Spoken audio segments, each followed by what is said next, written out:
We have to respect other religions as we will have them to respect our own. Mahatma Gandhi.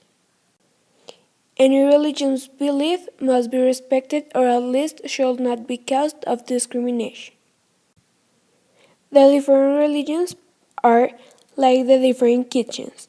The ingredients are the same, but in the hands of Chinese cooks, Indians, and Italians, these ingredients are transformed.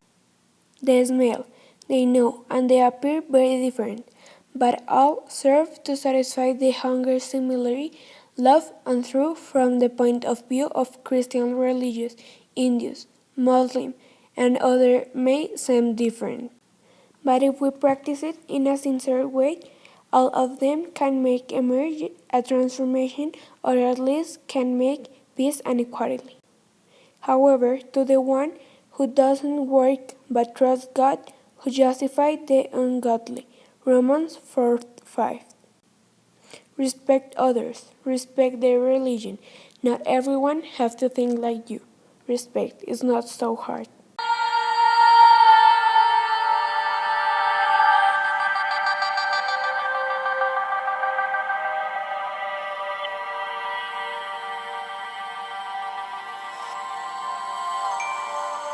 What if I told you Jesus came to abolish religion?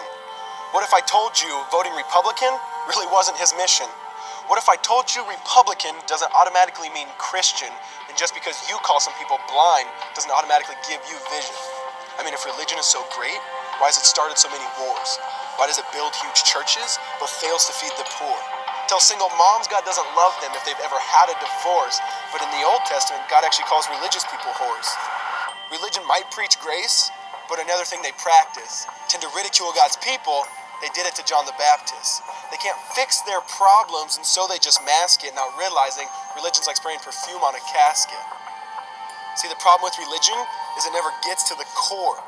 It's just behavior modification, like a long list of chores. Like, let's dress up the outside, make it look nice and neat. But it's funny, that's what they used to do to mummies while the corpse rots underneath. Now, I ain't judging, I'm just saying, quit putting on a fake look. Because there's a problem if people only know that you're a Christian by your Facebook. I mean, in every other aspect of life, you know that logic's unworthy. It's like saying you play for the Lakers just because you bought a jersey. See, this was me too, but no one seemed to be on to me. Acting like a church kid while addicted to pornography. See, on Sunday I'd go to church, but Saturday getting faded, acting if I was simply created to just have sex and get wasted. See, I spent my whole life building this facade of neatness, but now that I know Jesus, I boast in my weakness. Because if grace is water, then the church should be an ocean. It's not a museum for good people, it's a hospital for the broken. Which means I don't have to hide my failure, I don't have to hide my sin. Because it doesn't depend on me, it depends on Him.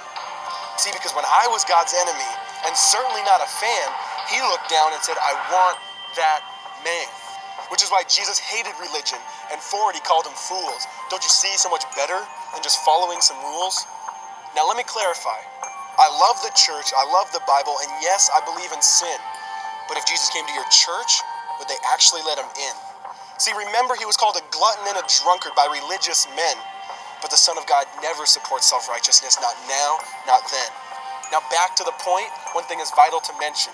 How Jesus and religion are on opposite spectrums. See, one's the work of God, but one's a man-made invention. See, one is the cure, but the other's the infection. See, because religion says do, Jesus says done. Religion says slave, Jesus says son. Religion puts you in bondage, while Jesus sets you free. Religion makes you blind, but Jesus makes you see. And that's why religion and Jesus are two different clans. Religion is man searching for God. Christianity is God searching for man. Which is why salvation is freely mine, and forgiveness is my own. Not based on my merits, but Jesus' obedience alone. Because He took the crown of thorns and the blood dripped down His face. He took what we all deserved. I guess that's why you call it grace. And while being murdered, He yelled, Father, forgive them. They know not what they do. Because when He was dangling on that cross, He was thinking of you. And He absorbed all your sin, and He buried it in the tomb, which is why I'm kneeling at the cross saying, come on, there's room. So for religion, no, I hate it. In fact, I literally resent it. Because when Jesus said, it is finished, I believe He meant it.